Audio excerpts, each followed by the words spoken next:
enyo obi ade de nsaka no. Yeah, sure. Me makachre party general secretary say until say NPP as a party ebeka say Hopeson ye di one di die say ye even one Ghana cedi adobudi ahye minsam say ye di one di ya the party will be free.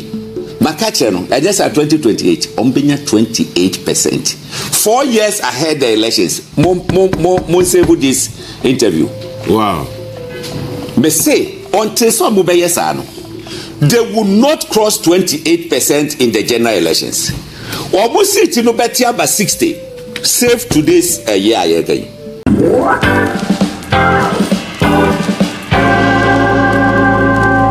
Hello, Opambour 4.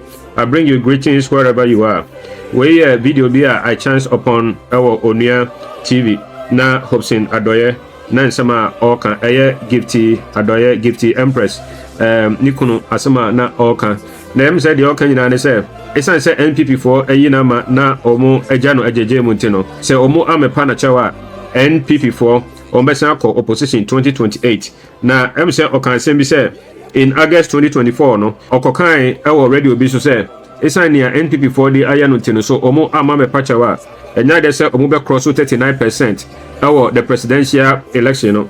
And happen so members of parliaments MPs no omo cross 100.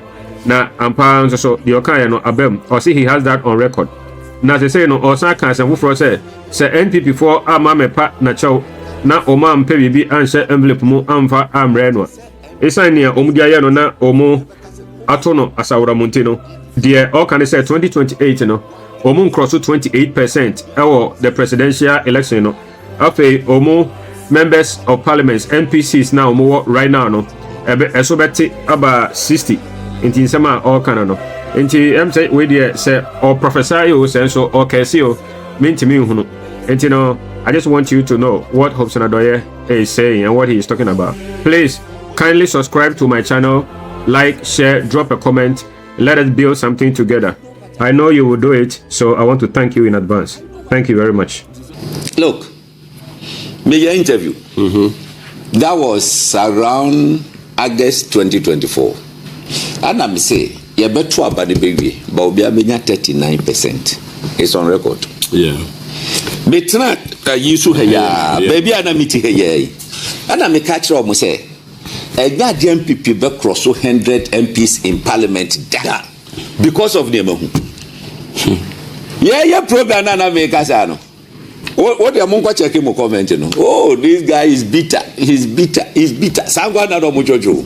Any other 100 na make ka no. Unzo monru. 39 na make ka no unzo monru. So on it. Look, you need to sit up and learn. Obi and the nsaka no. Yeah, sure. Me Patriotic Party general secretary say until say NPP as a party ebeka say Hopeson ye di one di die say ye even one Ghana cedi adobudi ahye minsam say ye di one di ya the party will be free.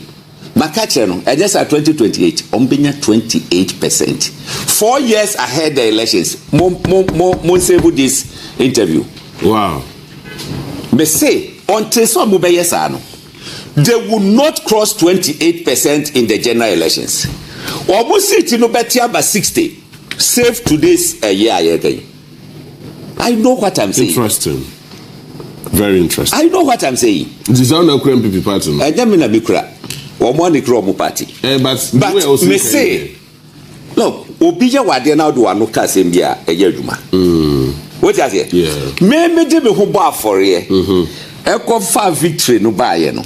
2016 victory ye chiche percentage a media so apart from Uyi Afrifa-Mensah Bawumia no mo na ye front line na me percentage so sin obi ade ya wa na se den o say ya wa na se den ana me ka se nyankopɔ boss ro ni asase no obo Adam ye garden di musim for say said you about we mamu ntibi ni odi onye problem Adam mo dey ba ko pe ana me wa ketu up to this ba ko pe woni say ya to pan na say dey tie nyankopɔ aye bita besine wan fanche dabi why bita besine I see what say wo ade amamu nti no magoti owo na mbawo And then you pay one as any value. And yes, I put maybe I got the bang. That better what some to sell. So that okay. It's one of the day, and maybe Anamica. Yet the young Nasa, I know you have maybe Ubia, will you depart?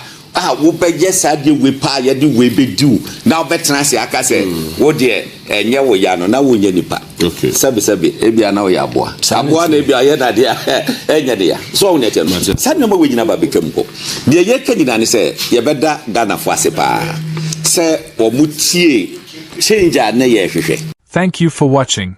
Kindly consider subscribing to my channel, hit the like button, share, drop a comment, and hit the notification bell so you could be notified anytime we post a new video. Also consider following me on other social media platforms with the same handle, BluntGhana. We hope you will do that. Thank you.